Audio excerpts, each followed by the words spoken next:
Yeah. Why did you fly out here? We flew out here because I think that we recognize that we really are part of this community. That we talk about it a lot. That we're not up here and the community is down here and our games sort of snowflake in. We really are part of it, and we look to that community to see what it is that we should do, whether it's how we design our games or how we move Steam forward. And it was pretty clear that that this was one of those things where the community sort of fell in love with the idea. They really wanted us to do this. They wanted us to come down here and meet with Joe and give him feedback. And it's, in our experience, been a very bad idea when we get such a clear signal from the PC gaming community if we ignore it. They were saying, we want you to go do this, and so it was sort of up to Eric and I to find lots of other useful things to do while we're here. But the community spoke pretty authoritatively, both in raising the money and also just in the sheer amount of email that I received from people saying, okay, he called your bluff, and if you don't go down there, you're incredibly lame, and we really needed to. So it was very much in response to sort of the groundswell of support for us doing this, which is very similar to the groundswell that has allowed us to be successful as a company. Gabe, you, unlike many developers, you do respond to community requests. A lot of developers don't do that because they're afraid it'll open floodgates. How do you balance? Are there any concerns that if you say yes to a couple of modders, you have to say everyone expect yes in the future? Well, I think that the floodgates are what you want, right? I mean, we are part of this community, and we have to pay attention. I publish my email in our games so that people can contact us, and it's a source of strength for us. It's not a distraction. It is the business that we're in. We are, responsive to, communicate with, and entertain in cooperation the PC gaming community, and that's why we've been as successful as we have. That's why we're as good at designers as we are, and that's why our fans are so enthusiastic. Okay, now that you're here, what do you see as the road ahead for Joseph?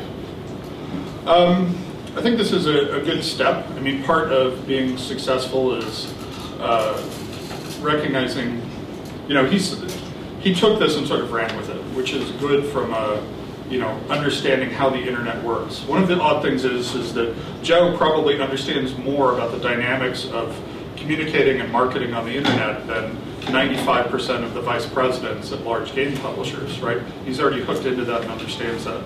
So I think that this is going to be very useful for him, purely from realizing what sort of opportunities he may have to help develop awareness of and support for his future efforts.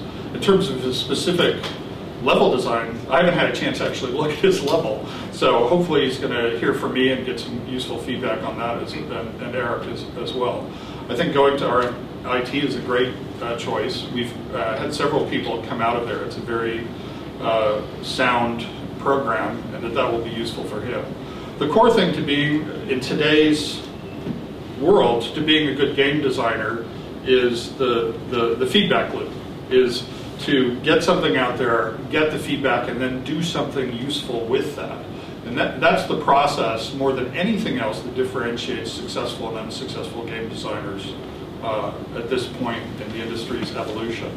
And I think Joe is already well on his way to understanding that and incorporating that into his process as a game designer. But just, you guys, Valve, are innovators and leaders, especially among the PC community. Do you hope that this precedent will encourage other community leaders and publishers to potentially respond in the same way? Oh, absolutely. I think we all benefit. I've spoken about this at length. I mean, I don't know what percentage of Valve's revenue in its life has come from games that had their start in the community, but it's got to be a huge percentage. So, I mean, I don't know what to say to people to illustrate more concretely the value of being part of and connecting with the community. I mean, it's like there are real dollars associated with it. it. That's not the only reason to do it, but it seems to be the best, the simplest case to make to other game developers and publishers, is that there's a huge amount of value to working with guys like Joe. It's like you'll find the most talented and interesting people in the world this way, and I don't know of a more effective way to do it. Gabe, do you see any differences between the PC gaming community and console communities, culturally and also access to mod games? Well, for Joe, if he wants to create a mod to our game, he just puts it up on the internet and it's available to anybody. He can put up a forum and get response to it. You can't do that on any of the console platforms. To the degree to which they do, they're simply piggybacking off of what's happening in sort of the wild west of the internet, where there's no certification process, there are no platform fees, there's much less friction between the creators and consumers of content.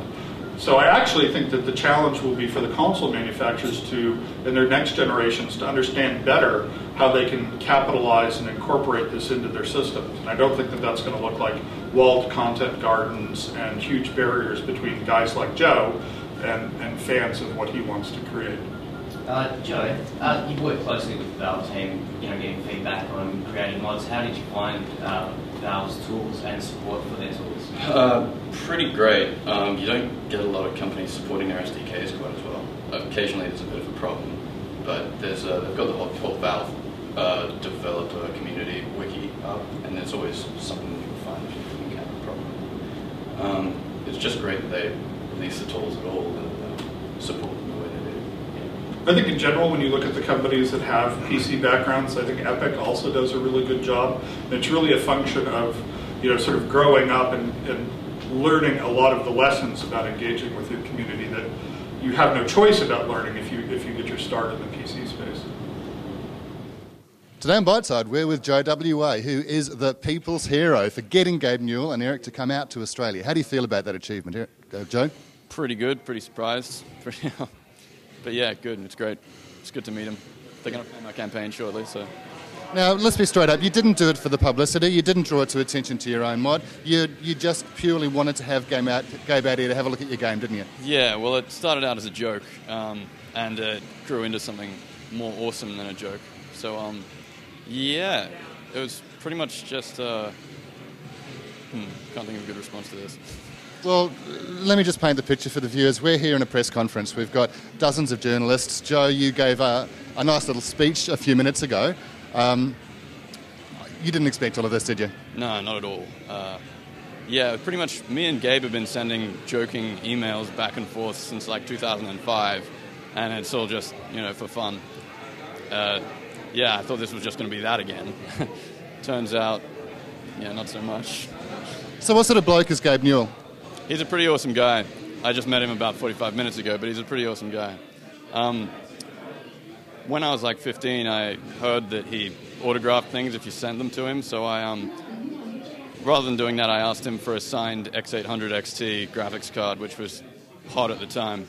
And he asked for my mailing address, and 2 weeks later I got a cardboard X800 XT signed by Gabe himself. Yeah, that's even better, mate. Yeah, and a Day at Defeat poster, which I didn't even ask for.